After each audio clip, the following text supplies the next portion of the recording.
میں محمد ندیم آپ سے مخاطب ہوں۔ آج کی اپنی اس ویڈیو میں ریویو کروں گا بٹنوویٹ این کریم کا۔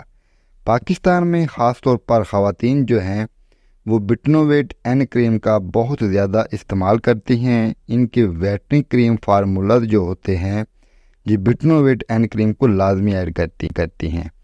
اب کیا ان کو یہ کریم دوسری کریموں میں ایڈ کرنی چاہیے یا نہیں، اور اس کے فوائد کیا ہیں، اس کا طریقہ استعمال کیا ہے، اور اس کے نقصانات کیا ہو سکتے ہیں، اور کن کن مسائل میں اس کا یوز کیا جاتا ہے، یہ ساری ڈیٹیل انشاءاللہ میں اس ویڈیو میں آپ کو دوں گا۔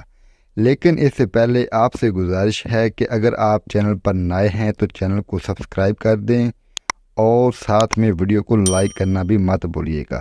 تو چلتے ہیں اپنے ٹاپک کی طرف۔ تو برانڈ نیم ہے بٹنوویٹ این اور یہ کریم فارم میں اویلیبل ہے۔ اس کے علاوہ یہ 20 گرام میں ہوتی ہے اور پاکستانی مارکیٹ میں اس کی قیمت 130 روپے ہے، اور گلیکسو سمتھ کلائن اس کو بنا رہی ہے جو کہ ایک اچھی فارم ہے۔ اب بات کر لیتے ہیں اس کی کمپوزیشن فارمولا کی کہ آخر اس میں کیا ایڈ کر دیا گیا ہے جو خواتین اس کو بہت زیادہ لائک کرتی ہیں۔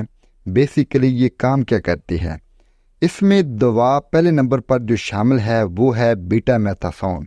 بیٹا میتھاسون ایک کارٹیکوسٹیرائڈ ہے۔ کارٹیکوسٹیرائڈ کا کام ہوتا ہے انفیکشن یعنی کہ سوزش، ریڈنس، ایچنگ وغیرہ کو یعنی کہ خارش وغیرہ کو کنٹرول کرنا۔ اس کے بعد آ جاتا ہے دوسری دوائی جو اس میں شامل ہوتی ہے، وہ ہوتی ہے نیومائسین۔ نیومائسین بیسیکلی ایک اینٹی بائیوٹک دوا ہے۔ اینٹی بائیوٹک کا کام ہوتا ہے بیکٹیریل انفیکشن کو ٹھیک کرنا۔ تو چونکہ یہ ٹاپیکلی یوز ہوتی ہے، اسکن کے اوپر لگائی جاتی ہے، تو اس لیے اس کا استعمال ہماری اسکن پر کسی قسم کی اگر کوئی انفیکشن ہو جاتی ہے یا وہاں پہ سوزش ہو جاتی ہے، ریڈنس یا ایچنگ وغیرہ ہو جاتی ہے، یا کوئی بیکٹیریل انفیکشن ہو جاتا ہے، تو اس کو ٹریٹ کرنے کے لیے اس کو یوز کروایا جاتا ہے۔ اب جن کنڈیشن میں اس کا جینوین استعمال ہوتا ہے وہ ہے ایکزیما۔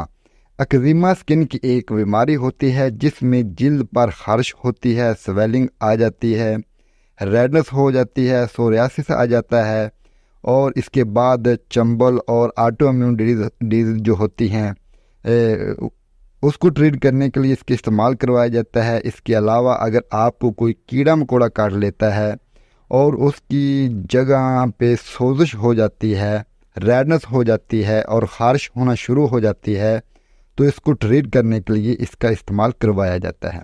اس کے علاوہ گرمی دانوں میں بھی اس کا استعمال کروایا جاتا ہے۔ اس کے علاوہ کان کے باہر والا حصہ اگر خراب ہو جاتا ہے یعنی کہ وہاں پر انفیکشن ہو جاتا ہے، وہاں پر بھی اس کا استعمال کروایا جاتا ہے۔ اس کے علاوہ نیورو ڈرماٹائٹس میں بھی اس کا استعمال کروایا جاتا ہے جو کہ اسکن کی ایک بیماری ہے۔ اور اس کے علاوہ اس کا جو استعمال ہوتا ہے سیبورک ڈرماٹائٹس میں کروایا جاتا ہے۔ سیبورک ڈرماٹائٹس جو ہے یہ آپ کے اسکیلپ کو متاثر کرتا ہے، آپ کے سارے داڑھی اور مونچھوں وغیرہ کو جو ہیں وہاں پہ پیچز بننا شروع ہو جاتے ہیں، تو اس کو ٹریٹ کرنے کے لیے اس کا استعمال کروایا جاتا ہے۔ اس کے علاوہ کانٹیکٹ ڈرماٹائٹس یعنی کہ آپ کی جلد کسی چیز کے کانٹیکٹ میں آ جانے سے ایریٹیٹ ہو جاتی ہے، تو وہاں پر آپ کو ریڈنس ہو جاتی ہے، خارش ہوتی ہے، انفیکشن ہو جاتا ہے، تو بھی آپ اس کا استعمال کر سکتے ہیں۔ اس کے علاوہ اعضائے محسوسہ کے قریب بھی بعض اوقات پسینہ آنے کی وجہ سے آپ کی اسکن خراب ہو جاتی ہے، تو بھی آپ متاثرہ جگہ پر اس کا استعمال کر سکتے ہیں۔ اس کے علاوہ ٹوپک ڈرماٹائٹس یہ بھی اسکن کی ایک بیماری ہے، اس صورت میں بھی اس کا استعمال جو ہے وہ کیا جا سکتا ہے۔ تو دوستو یہ تھے اس کے استعمالات۔ آپ بات کر لیتے ہیں اس کے نقصانات کی۔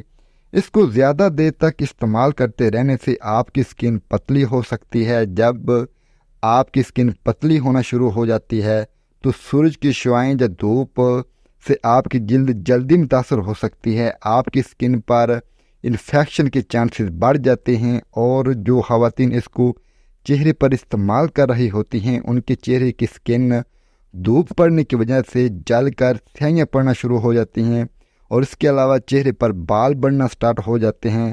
اکثر خواتین جو ہیں یوز کرنے کے بعد دیکھنے میں آیا ہے کہ ان کے چہرے پر ان کے زیادہ استعمال سے بال بڑھنا شروع ہو جاتے ہیں۔ اس کے علاوہ چونکہ اس میں نیومیسین دوا شامل ہے اور نیومیسین کا 7 دن سے زیادہ کبھی بھی استعمال نہیں کرنا ہوتا، بعض اوقات نیومیسین کے زیادہ استعمال سے ڈرگ ریزسٹنس پیدا ہو جاتی ہے، اور دوسرا اس سے الرجی ہو سکتی ہے، انفیکشن میں اضافہ کا سبب بھی بن سکتا ہے۔ اس کے علاوہ موڈ چینجز ہو سکتا ہے اور ہارمونل امبیلنس ہو سکتے ہیں۔ اس کے علاوہ آپ کی جو وینز ہوتی ہیں وہ ڈائلیشن ہو کر واضح نظر آنا شروع ہو سکتی ہیں، اور وہ خواتین جو اس کو چہرے پر یوز کر رہی ہوتی ہیں اور بے تحاشا یوز کر رہی ہوتی ہیں، تو ایک تو آپ نے اس کو چہرے پر نہیں لگانا، اور یہ واضح لکھا گیا ہے کہ اس کو سینسٹیو جگہوں پر، حساس جگہوں پر نہیں لگانا، اور دوسرا بغیر ڈاکٹر کے مشورے کے آپ نے اس کو خود سے استعمال کبھی نہیں کرنا، اور اس کے علاوہ بچوں میں بھی اس کا استعمال نہیں کرنا ہوتا۔ اس کے علاوہ حاملہ خواتین جو ہوتی ہیں اور دودھ پلانے والی مائیں ہیں، ان کو بھی ان سے اوائڈ کرنا چاہیے۔ تو اس سے ایک چیز تو اس سے واضح ہے کہ اس کا ویٹنگ کے لیے، رنگ گورا کرنے کے لیے کوئی کردار نہیں ہے، الٹا اس کا غلط استعمال اور زیادہ دیر تک مسلسل استعمال آپ کی سکن کو ڈیمیج ضرور کر دیتا ہے۔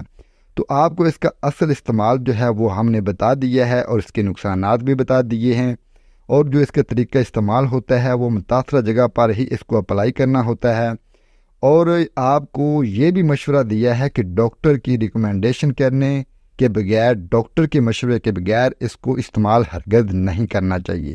تو دوستو اجازت چاہتا ہوں، اپنا ڈھیر سارا خیال رکھیے گا۔ اللہ حافظ۔